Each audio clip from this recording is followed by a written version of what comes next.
Bismillahirrahmanirrahim. Assalamualaikum warahmatullahi wabarakatuh. Perkenalkan, kami dari kelompok 10 yang beranggotakan Anissa Azizah, Mai Astuti, dan Muhammad Bayi Azhar. Di sini kami akan sedikit menjelaskan tentang hukum perkawinan poligami PNS. Langsung saja. Yang pertama yaitu tentang pengertian poligami. Poligami adalah sebagai ikatan perkawinan yang salah satu suami mengawini beberapa lebih dari satu istri dalam waktu yang bersamaan. Laki-laki yang melakukan bentuk perkawinan seperti itu dikatakan bersifat poligami.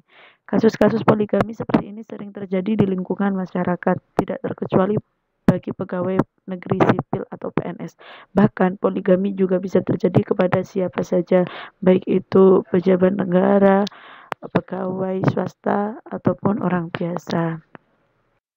Selanjutnya yaitu poligami bagi PNS. Pegawai negeri sipil atau PNS adalah warga negara Indonesia yang memenuhi syarat tertentu diangkat sebagai pegawai aparatur sipil negara atau ASN secara tetap oleh pejabat pembina kepegawaian untuk menduduki jabatan pemerintahan.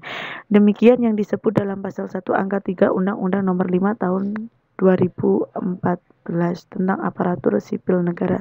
Poligami di kalangan pegawai negeri sipil itu diperbolehkan, tetapi harus memenuhi syarat-syarat yang telah ada dan ditentukan di dalam undang-undang.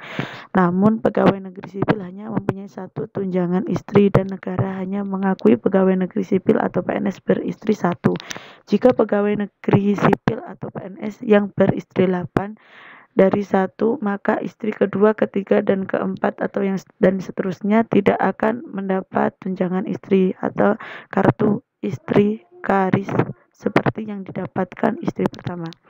Pegawai negeri sipil atau PNS yang ingin berpoligami hanya memenuhi persyaratan-persyaratan yang tertentu.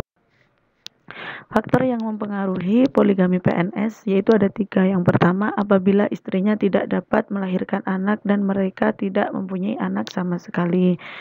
Yang kedua yaitu apabila si istri menderita sakit yang tidak mungkin melakukan hubungan suami istri lagi antara kedua orang suami istri.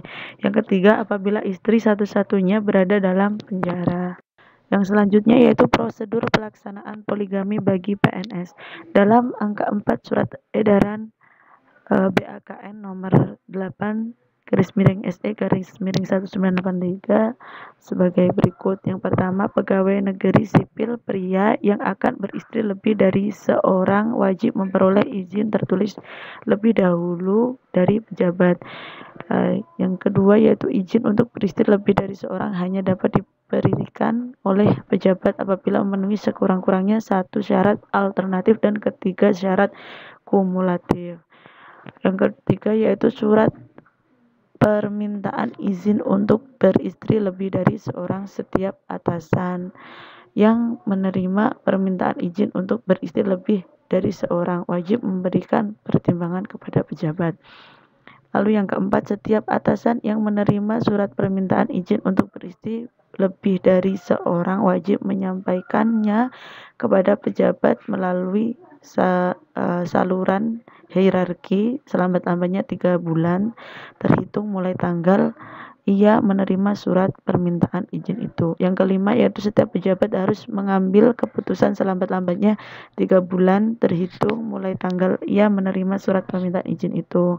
Yang keenam yaitu sebelum mengambil keputusan, pejabat berusaha lebih dahulu memberikan nasihat kepada pegawai negeri sipil dan calon istri yang bersangkutan. Yang ketujuh, apabila nasihat sebagai tersebut di atas tidak berhasil, maka pejabat mengambil keputusan atas permintaan izin untuk beristri lebih dari seorang.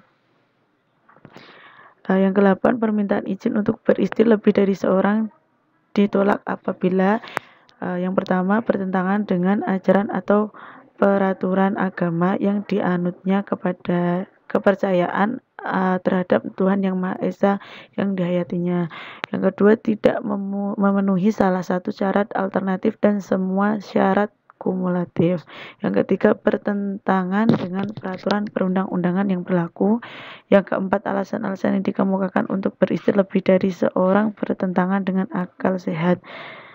Yang keempat, ada kemungkinan mengganggu pelaksanaan tugas kedinasan.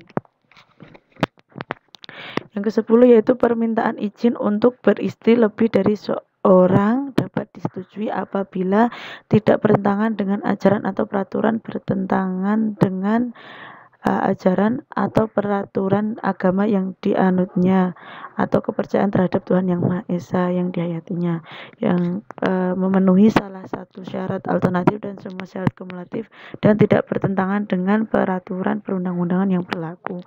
Selanjutnya yaitu nomor 11 surat keputusan, yaitu ada 2, penolakan permintaan izin untuk beristri lebih dari seorang dan pemberian izin untuk beristri lebih dari seorang. Nomor 12 yaitu surat keputusan penolakan dan surat keputusan pemberian izin untuk beristri lebih dari seorang. Yang nomor ke-13 yaitu pegawai negeri sipil pria yang telah mendapat izin untuk beristri lebih dari seorang apabila telah melangsungkan perkawinan tersebut wajib melaporkannya kepada pejabat melalui saluran hierarki selambat-lambatnya 1 tahun terhitung mulai tanggal perkawinan itu dilangsungkan. Nomor 14 yaitu laporan perkawinan dan nomor 15 yaitu laporan perkawinan tersebut dilampiri dengan 1 salinan sah surat nikah atau akta perkawinan, 2 pas foto istri ukuran 3x4 dan warna hitam putih dengan ketentuan di belakang pas foto tersebut dituliskan nama lengkap istri serta nama dan NIP atau nomor identitas pegawai negeri sipil yang menjadi suami. Nah, yang nomor 16 yaitu salinan sah surat nikah atau akta perkawinan dan yang terakhir yaitu pas foto. Untuk selanjutnya yaitu penegakan hukum bagi pegawai negeri sipil yang poligami. Apabila seorang pegawai negeri sipil melanggar ketentuan tentang poligami yang diatur dalam Pemerintah Nomor 10 Tahun 1983 yang diubah dengan Peraturan Pemerintah Nomor 45 Tahun 1990 tentang izin perkawinan dan perceraian bagi pegawai negeri sipil akan dikenakan sanksi yang dinyatakan dalam Pasal 15 Ayat 1 Pemerintah Nomor 53 Tahun 2010.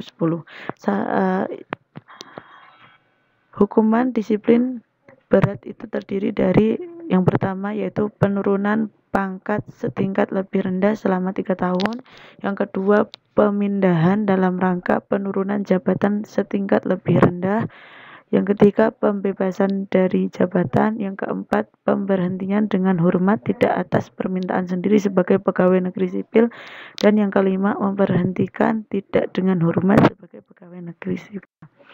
Untuk yang selanjutnya yaitu tata cara pemanggilan, pemeriksaan, penjatuhan, dan penyampaian keputusan hukuman disiplin. Yang pertama, pegawai negeri sipil yang diduga melakukan pelanggaran disiplin dipanggil secara tertulis oleh atasan langsung. Yang kedua, pemanggilan terhadap pegawai negeri sipil yang diduga melakukan pelanggaran dilakukan paling lambat 7 hari kerja sebelum tanggal pemeriksaan. Yang ketiga, dalam rangka kelancaran pemeriksaan, pegawai negeri sipil yang diduga melakukan pelanggaran disiplin dapat dibebaskan sementara dari tugas jabatannya oleh atasan langsung sejak yang bersangkutan diperiksa, dengan tetap diberikan hak-hak kepegawaiannya sesuai dengan peraturan perundang-undangan. Yang terakhir yaitu yang keempat yaitu pemeriksaan terhadap pelanggaran disiplin dituangkan dalam berita acara pemeriksaan yang harus ditandatangani oleh pejabat yang memeriksa dan pegawai negeri sipil yang diperiksa. Yang kelima yaitu berdasarkan hasil pemeriksaan, pejabat yang berwenang mengeluarkan keputusan hukuman disiplin yang harus menyebutkan pelanggaran disiplin yang dilakukan oleh pegawai negeri sipil yang bersangkutan. Yang keenam, apabila berdasarkan hasil pemeriksaan ternyata pegawai negeri sipil melakukan beberapa pelanggaran disiplin terhadap hanya dapat dijatuhi 1 jenis hukuman disiplin terberat setelah mempertimbangkan pelanggaran yang dilakukan. Yang ketujuh yaitu apabila pegawai negeri sipil yang pernah dijatuhi hukuman disiplin kemudian melakukan pelanggaran yang sama, kepadanya dijatuhi jenis hukuman disiplin yang lebih berat dari hukuman disiplin terakhir yang diterimanya. Yang ke-8, pegawai negeri sipil dapat melakukan upaya administratif jika tidak puas terhadap hukuman disiplin yang diterima dengan cara keberatan. Baik, mungkin hanya itu sedikit yang bisa kami sampaikan. Mohon maaf bila banyak salah kata. Wassalamualaikum warahmatullahi wabarakatuh.